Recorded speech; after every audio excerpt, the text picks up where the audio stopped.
요한복음 19장 17절에서 27절까지 말씀을 제가 봉독하겠습니다. 그들이 예수를 맡음에 예수께서 자기의 십자가를 지시고 해골, 히브리 말로 골고다라 하는 곳에 나가시니 그들이 거기서 예수를 십자가에 못 박을새 다른 두 사람도 그와 함께 좌우편에 못 박으니 예수는 가운데 있더라. 빌라도가 패를 써서 십자가 위에 붙이니 나사렛 예수 유대인의 왕이라 기록되었더라. 예수께서 못 박히신 곳이 성에서 가까운 고로 많은 유대인이 이 패를 읽는데 히브리와 로마와 헬라 말로 기록되었더라. 유대인의 대제사장들이 빌라도에게 이르되 유대인의 왕이라 쓰지 말고 자칭 유대인의 왕이라 쓰라 하니 빌라도가 대답하되 내가 쓸 것을 썼다 하니라. 군인들이 예수를 십자가에 못 박고 그의 옷을 취하여 네 깃에 나눠 각각 한 깃씩 얻고 속옷도 취하니 이 속옷은 호지 아니하고 위에서부터 통으로 짠 것이라. 군인들이 서로 말하되 이것을 찢지 말고 누가 얻나 제비 뽑자 하니 이는 성경에 그들이 내 옷을 나누고 내 옷을 제비 뽑나이다 한 것을 응하게 하려 함이러라.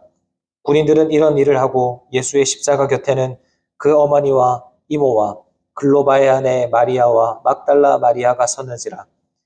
예수께서 자기의 어머니와 사랑하시는 제자가 곁에 서 있는 것을 보시고 자기 어머니께 말씀하시되 여자여 보소서 아들이니이다 하시고 또 그 제자에게 이르시되 보라 내 어머니라 하신대 그때부터 그 제자가 자기 집에 모시니라. 아멘. 하나님의 은혜와 기도의 응답이 있는 새벽 되시기를 주님의 이름으로 축원합니다. 오늘 이 시간 본문의 말씀을 가지고 십자가에서 무엇을 보는가, 십자가에서 무엇을 보는가라는 제목으로 함께 하나님 말씀을 상고해 보고자 합니다. 어떤 네 사람이 함께 숲을 거닐고 있다가 아름다운 언덕 하나를 만나게 됩니다. 그런데 똑같은 언덕을 바라보는 그 네 사람의 시선이 모두 다 달랐습니다. 음악가는 그 언덕에서 흐르는 시냇물 소리와 또 새소리, 그리고 바람에 흔들리는 나뭇잎의 소리에 귀를 기울이면서 그 언덕을 바라봅니다. 미술가는 햇빛이 비치는 풍경의 모습, 그리고 다양한 색채가 어우러지는 그 언덕을 바라봅니다. 동물학자는 그곳에 살고 있는 동물들의 흔적과 생태 환경을 살폈고, 식물학자는 언덕 가운데 피어있는 아름다운 꽃들과 또 나무들의 모습을 관찰합니다. 네 사람은 똑같은 언덕을 바라보고 있었지만 자신이 관심 있어 하는 부분, 자신이 아는 만큼, 그래서 전혀 다른 풍성함을 가지고 그 언덕들을 바라보면서 그 언덕을 해석하고 있습니다. 오늘도 우리는 한 언덕을 바라보려 합니다.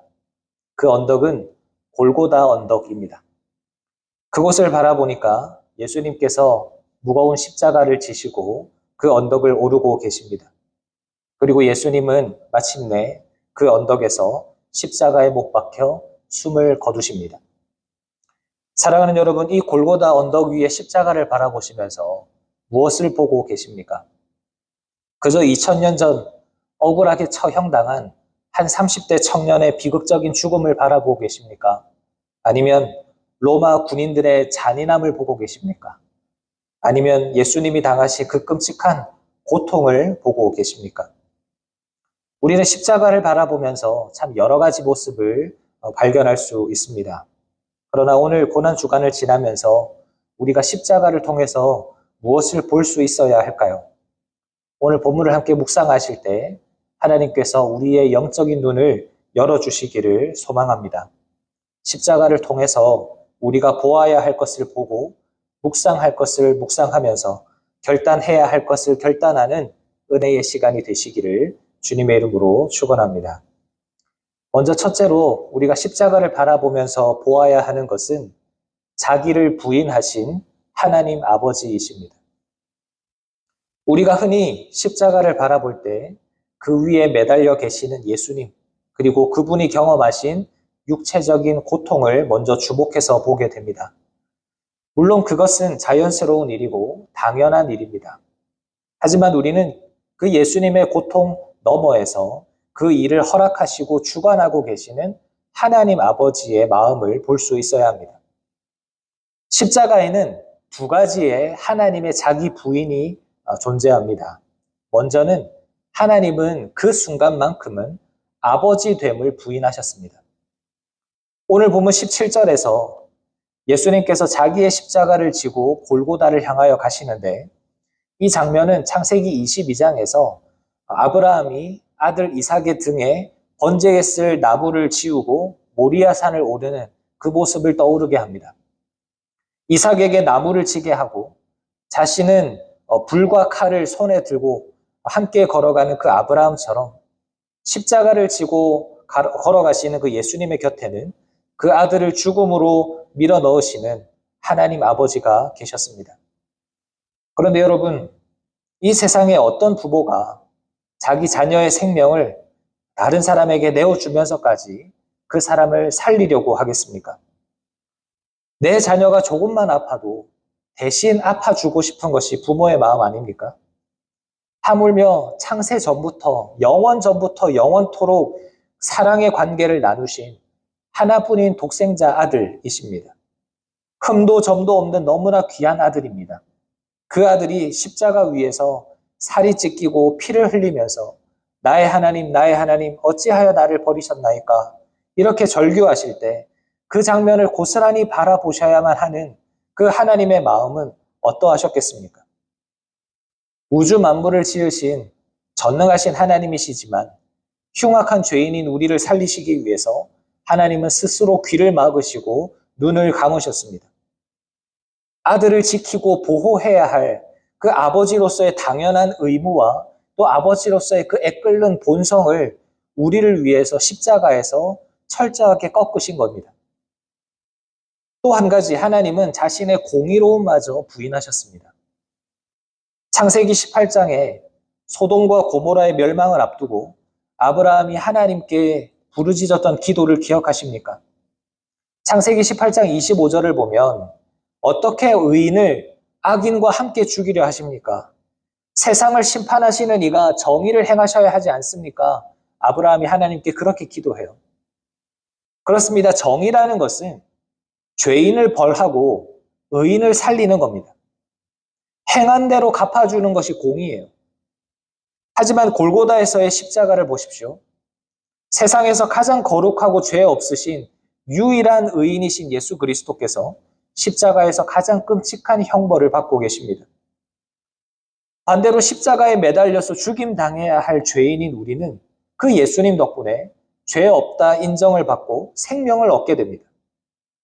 여러분, 세상에 이것보다 더 불공평하고 정의롭지 못한 재판이 어디에 있습니까? 하지만 하나님께서는 우리를 너무나 사랑하셨기 때문에 자신의 그 엄격한 공의로움을 제한하시고 스스로 꺾으셨습니다. 의인을 죽이시고 죄인을 살리시는 그 역설적인 십자가를 통해서 자신의 절대적인 속성인 공의로움마저 부인하시면서 원수된 우리를 향하여 구원의 길을 열어주신 것입니다. 사랑하는 성도님 여러분, 십자가는 하나님께서 자기 자신을 부인하신 자리입니다. 하나님 아버지께서 무엇을 포기하셨는지, 얼마나 지독하게 자신을 부인하셨는지 깊이 묵상하시기를 바랍니다. 예수 그리스도의 아버지로서의 하나님, 그리고 공의로우신 심판자로서의 하나님, 그 하나님은 이러한 자신을 부인하시면서까지 자신의 사랑을 십자가에서 확증하셨습니다. 이 사랑을 오늘 우리가 깊이 묵상할 때 우리 역시 십자가를 바라보면서 내려놓아야 할 것이 무엇인지를 돌아볼 수 있게 되기를 바랍니다. 우리를 위해서 자기 자신을 부인하신 그 하나님의 사랑을 기억하면서 오늘도 우리의 의로움이나 자랑거리나 자존심들을 다 내려놓고 겸손하게 나 자신을 쳐서 복종하면서 참된 제자로서의 삶을 살아가는 우리가 되시기를 주님의 이름으로 축원합니다. 또 한 가지 우리가 십자가에서 보아야 하는 것은 또한 자기 자신을 부인하신 예수 그리스도이십니다. 다른 공관 복음을 보면 예수님께서 십자가를 지고 가실 때 기력이 다해서 쓰러지시니까 로마 군인들이 구레네 사람 시몬을 억지로 끌고 와서 십자가를 지워서 골고다로 끌고 가게 해요. 그런데 우리가 읽은 이 본문 17절을 보면 조금 다르게 기록이 되어 있죠. 예수께서 자기의 십자가를 지시고 해골이라 하는 곳에 나가시니, 요한복음에는 구레네 시몬이 등장하지 않습니다. 오직 예수님께서 친히 자기 십자가를 지시고 묵묵히 언덕을 오르시는 그 모습만을 강조하고 있습니다. 왜 사도 요한은 이 점을 강조했을까요? 십자가로 향하시는 그 예수님의 걸음이 로마의 힘에 밀려서 억지로 끌려가는 비참한 사형수의 걸음이 아니라는 것을 보여주기 위함입니다. 예수님은 힘이 없어서 십자가에 매달리신 것이 아닙니다. 요한은 예수님께서 자기 스스로 생명을 우리에게 내어주실 것이라고 이미 기록했습니다. 요한복음 10장 18절을 보면 여기서 이를이라는 것은 예수님 자신의 생명입니다. 예수님 자신의 생명을 내게서 빼앗는 자가 있는 것이 아니라 내가 스스로 버리노라. 나는 버릴 권세도 있고 다시 얻을 권세도 있으니 이 계명은 내 아버지에게서 받았노라. 예수님은 잃어버린 자기 백성을 구원하시기 위해서 스스로 생명을 내어놓기로 작정하시고 십자가라고 하는 제단에 자발적으로 나아가신 분이셨습니다. 이 모습에서 강조되고 있는 것이 무엇입니까? 예수님의 자기 부인이에요. 여러분, 예수님이 누구십니까? 요한복음 1장 1절에 태초에 말씀에 계시니라. 이 말씀이 하나님과 함께 계셨으니 이 말씀이 곧 하나님이시니라. 요한은 예수님이 하나님이시다라는 사실을 복음서를 기록하는 순간부터 선언했습니다. 그러나 예수님은 우리를 살리시기 위해서 그 하나님으로서의 모든 영광을 부인하시고 이 낮고 낮은 땅 위에 찾아오셔서 친히 사람이 되셨습니다. 더구나 죄가 없으신 유일한 의인이셨지만 모든 인류의 다 죄를 뒤집어 쓰시고 하나님의 저주를 친히 받으시는 가장 흉악한 죄인이 되시기로 스스로를 부인하셨습니다. 또한 주님은 요한복음 4장에서 사마리아 여인에게 영원히 목마르지 않는 생수를 주시겠다라고 약속하신 생수의 근원으로 자신을 나타내셨지만 십자가 위에서는 내가 목마르다라고 탄식하시면서 극심한 결핍 그 자체가 되셨습니다. 무엇보다 영원한 생명 그 자체이신 분이 우리의 죄값을 치르기 위해서 죽음 그 자체가 되셨습니다. 이처럼 예수님의 십자가는 창조자가 피조물이 되고 의인이 죄인이 되고 부요함이 결핍이 되고 생명이 죽음이 되는 철저하고도 완전한 자기 부인의 자리인 것입니다. 사랑하는 성도님 여러분, 마음의 눈을 열어서 골고다 언덕을 바라보시기를 바랍니다. 무엇이 보이십니까? 자기를 부인하며 십자가에 달리신 예수 그리스도가 보이십니까? 생명의 주님이 우리를 살리시기 위해서 이토록 자기를 부인하셨는데 우리는 어떻습니까? 십자가의 은혜로 내가 구원을 받았다라고 말을 하면서도 정작 삶의 현장으로 돌아가 보면 조금도 나를 부인하지 않으려고 발버둥 치고 있진 않습니까? 내 자존심이 조금만 상해도 참지 못하고 내 혈기와 고집, 내 뜻대로 일이 풀리지 않으면 분노가 나오고 내 권리와 유익만을 주장하고 살아가는 모습들을 보면 우리를 위해서 십자가에 달리신 그 예수님의 모습과 너무나 멀리 떨어져 있는 것 같습니다. 예수 그리스도의 십자가가 우리에게 좋은 소식, 복음이 되어야 하지만 우리는 내가 잘 되고 내가 형통하고 내가 뭔가를 이루어내는 것이 우리에게 좋은 소식인 양, 그것이 복음인 양 착각하며 살아갈 때가 너무나 많이 있습니다. 그러나 주님은 오늘도 십자가를 통해서 우리에게 말씀하십니다. 누구든지 나를 따라오려거든 자기를 부인하고 자기 십자가를 지고 나를 따를 것이니라. 예수님은 친히 그 길을 걸어가셨습니다. 그렇기에 우리도 그 길을 걸어가야 하는 것입니다. 주님의 뒤를 따라서 나의 가정과 일터와 교회와 내가 살아가는 모든 일상 속에서 나 자신을 부인하고 겸손히 주님만을 드러내는 자로 살아가야 합니다. 그것이 십자가에서 우리에게 보여주신 주님의 본입니다. 마지막으로 우리가 십자가에서 보아야 하는 것은 참된 왕이신 예수 그리스도십니다. 빌라도 총독은 예수님을 십자가에 못 박으면서 그 머리 위에 죄패를 하나 기록을 합니다. 본문 19절을 보면 나사렛 예수 유대인의 왕이라고 적은 죄패입니다. 이것을 본 대제사장들은 거기에 자칭이라는 말을 추가를 해달라고 요청을 하죠. 자칭 유대인의 왕이라고 쓰라고 요청을 하는 겁니다. 하지만 빌라도는 내가 쓸 것을 썼다라고 말하면서 그 요청을 거절합니다. 빌라도가 이렇게 쓴 것은 단지 유대인들을 조롱하기 위해서였을 거라고 생각합니다. 너희들의 왕이 이런 비참한 모습으로 십자가에 매달렸다라는 것을 강조하면서 조롱하는 거죠. 하지만 하나님은 이 빌라도의 완악함을 통하여서 십자가에 달리신 분이 참된 왕이 되신다라는 사실을 온 세상에 선포하셨습니다. 본문 20절을 보면 이 죄패는 세 가지 언어로 기록이 되었는데 히브리 말과 로마 말과 또 헬라 말로 기록이 되어 있습니다. 그러니까 아람어와 라틴어와 헬라어로 기록이 된 거죠. 여기에는 아주 중요한 영적인 의미가 담겨져 있습니다. 당시 유대인에게 있어서 히브리어는 종교를 상징하는 언어였습니다. 그리고 라틴어는 정치와 제도와 권력을 상징하는 언어였고 헬라어는 문화와 예술과 철학을 상징하는 언어였습니다. 그러니까 예수님이 단지 교회 안에서만 혹은 유대인들의 종교 안에서만 왕이 되신다라는 것을 말씀하고 있는 것이 아닙니다.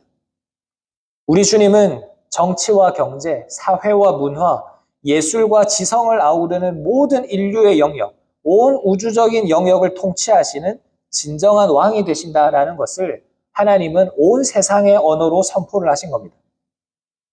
그러나 사랑하는 성도님 여러분, 이토록 위대하신 왕 예수 그리스도께서 자기 백성을 어떻게 다스리십니까? 세상의 왕들은 자신이 가진 힘을 가지고 그 나라와 백성들을 통치를 하지만 예수님은 이사야 42장의 예언처럼 상한 갈대를 꺾지 않으시고 꺼져가는 등불을 끄지 않으시는 한없는 자비와 긍휼의 왕이십니다. 이 사실을 잘 보여주는 장면이 오늘 본문 후반에 나타나는 십자가 아래에서의 장면입니다. 오늘 본문 25절을 보면 예수님의 십자가 곁에 어머니 마리아와 또 사랑하는 제자 요한이 서 있습니다. 어머니 마리아의 심정을 한번 상상을 해보십시오. 사랑하는 아들이 내 눈앞에서 손과 발에 못이 박힌 채 살이 찢기고 피를 쏟으며 죽어가고 있습니다.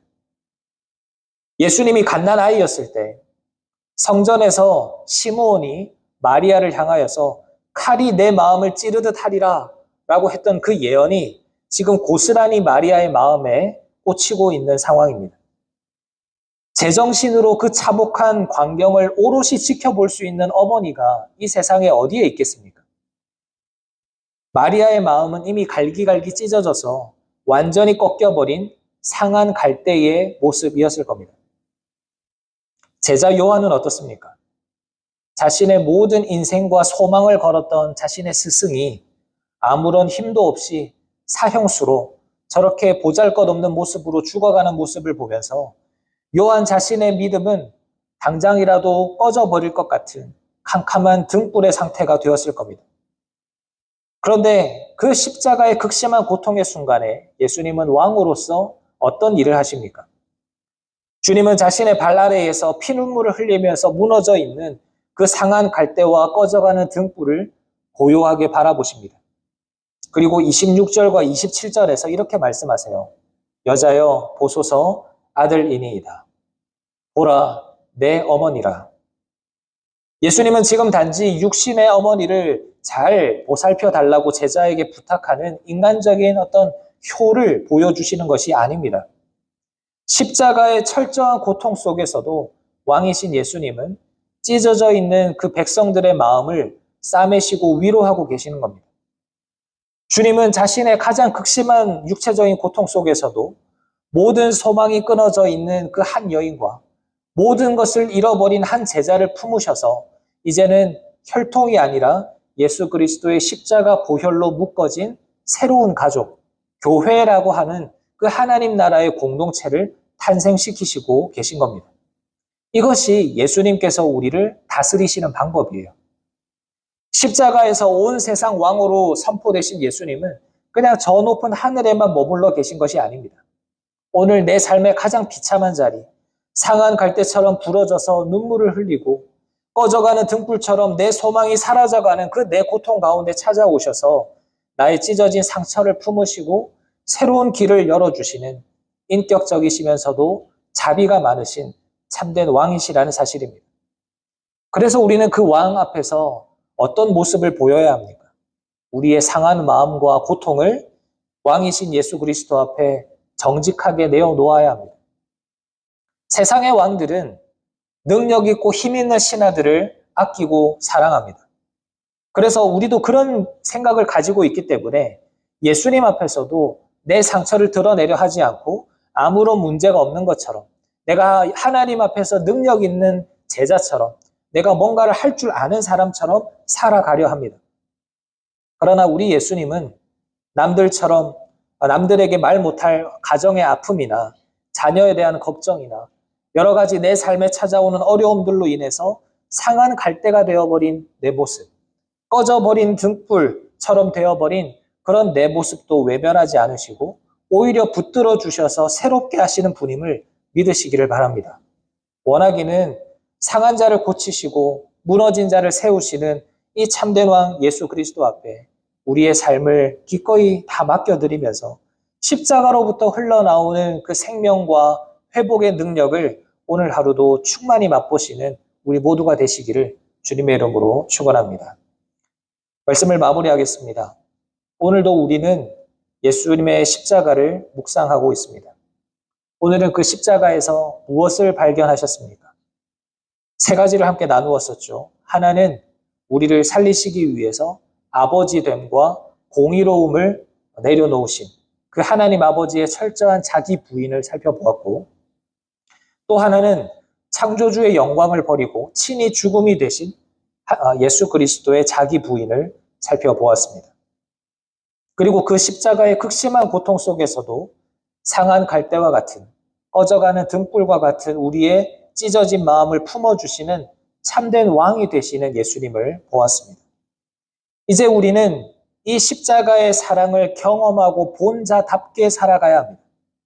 나 자신을 부인하고 꺼져가는 등불과 같은 내 마음의 아픔을 숨기지 않고 왕이신 예수님 앞에 정직하게 내려놓아야 합니다.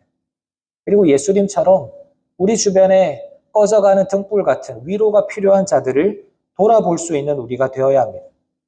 그리할 때 예수님은 나를 살리신 그 십자가의 은혜와 참된 왕으로서의 따뜻한 통치가 우리의 삶과 가정 그리고 일터 가운데 충만히 임하게 될 줄로 믿습니다. 오늘 하루도 이 은혜와 다스림을 누리며 살아가시는 우리 모두가 되시기를 주님의 이름으로 축원합니다. 아멘. 말씀 기억하면서 함께 기도하겠습니다. 은혜와 자비가 풍성하신 하나님 우리 아버지, 오늘도 우리를 이 자리에 불러주셔서 십자가를 바라보게 하시고 또 그 십자가를 통하여 우리가 보아야 할 것을 또한 보게 하시니 감사를 드립니다. 오늘 우리는 십자가를 통하여서 죄인인 나를 살리기 위해 하나뿐인 아들을 외면하시면서까지 아버지 되심과 자신의 공의로움마저 모두 부인하신 그 하나님의 놀라운 사랑을 보았습니다. 생명이신 주님이시지만 나를 위하여서 기꺼이 죽음이 되신 그 예수님의 자기 부인 앞에 주님, 내 뜻과 내 자존심만 고집하며 살아온 우리의 교만을 용서하여 주시옵소서. 주님, 이제는 십자가의 은혜를 경험하고 본 자답게 날마다 우리 자신을 부인하게 하시고 내게 주신 십자가를 나도 지고 주님을 따라가는 참된 제자가 되게 하여 주시옵소서. 무엇보다 상한 갈대를 꺾지 않으시는 그 참된 왕 우리 주님 앞에 우리의 상한 마음과 꺼져가는 소망을 정직하게 내어놓게 하셔서 십자가의 그 고통 속에서도 무너지지 않게 하시고 찢어진 마음을 싸매어 주셔서 오늘도 우리의 가정과 일터와 일상을 회복시켜 주시옵소서. 우리도 예수님처럼 우리 이웃들의 마음을 위로할 줄 알고 격려할 줄 알고 회복시켜 줄 줄 아는 놀라운 주님 닮은 제자로서 살아가는 오늘 하루가 되게 하여 주시옵소서. 오늘도 주님의 다스림 속에 승리하며 살아가기를 소원하옵고 살아계신 예수님의 이름으로 기도합니다. 아멘.